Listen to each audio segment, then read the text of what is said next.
We now return to Lifetime's intimate portrait of Jennie Garth. By the late 1990s, Jennie Garth, the girl who always valued family above all, was finally surrounded by hers again. But as she prepared to give birth, the picture was not entirely perfect. Peter was on location in Texas filming a movie. He planned to make it back by Jennie's due date, but their baby had other ideas. And I got this little phone call, Mom, I think you need to come over. And sure enough, I needed to come over. We went straight away to the hospital, called her buddy, Brian, to find Peter, however he could find him, in the boonies in Texas. Once Peter got word, he made a mad dash home. While changing planes, he called Jennie, only to find out that their baby wasn't going to wait another second. And he talked me through the whole thing on the phone, and it's so Hollywood. I was on my cell phone while I was delivering a baby. She came out, she was healthy, she cried, and he knew that we were both okay. And at that moment, my cell phone battery expired, and I lost him. He was gone. And then an hour later, he came running in, you know. Jennie and Peter's daughter, Luca Bella Facinelli, was welcomed into the world on June 22nd, 1997. Luca Bella, her name means beautiful light in Italian. It's just so perfect for her because Jennie just transformed before my eyes. Jennie's plate had never been fuller. A new baby, a flourishing relationship, and the pressures of the production schedule at 90210. That was a lot to handle for us, being young in the relationship and being young in general. Jennie insisted on being a full-time, hands-on mom.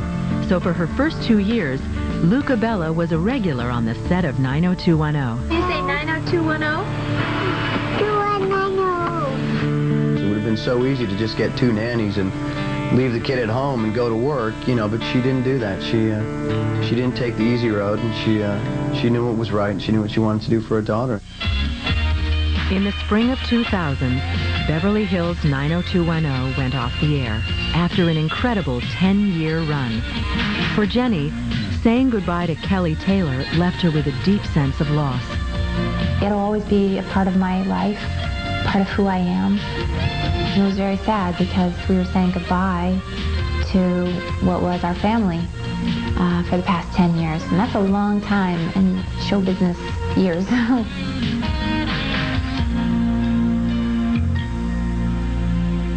wanted to say thank you for the opportunity to do the show, to be Kelly. I'll forever be Kelly, I think.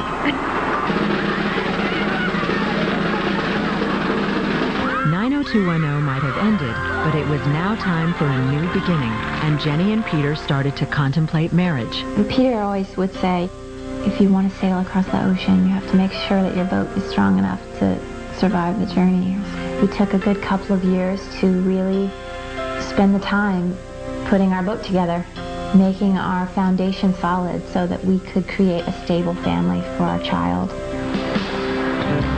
With their boat now ready to set sail, Jennie and Peter were married on January 20th, 2001, in a century-old Catholic mission near Santa Barbara, California.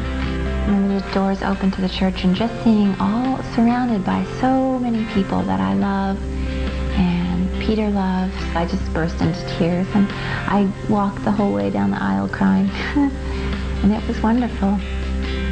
It was a good cry. Just to have him there, he was healthy, he was happy, he was supportive of this marriage. I felt that he was really there, you know, my dad. I felt more comfortable this time than I did the first time. But I don't think fathers want their daughters to get married near as much as mothers want their daughters to get married. I can remember every detail of it, and standing there and seeing them look at each other. I, Jennie. She was crying the whole time, and I was so worried she was going to mess up her makeup. But she was just so happy. I now declare you to be husband and wife, and you may kiss the bride.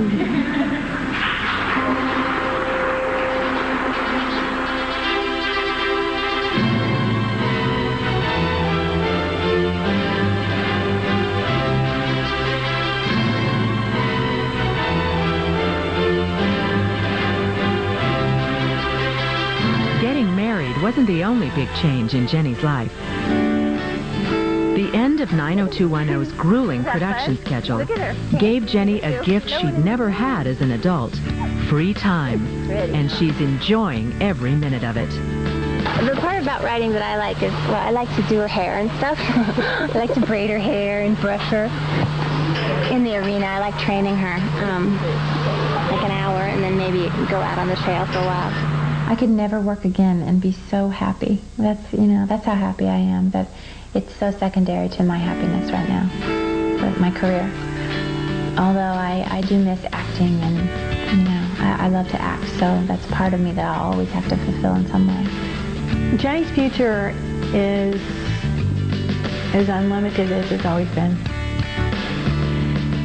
She's very open to opportunity. She's very open to anything that comes to her.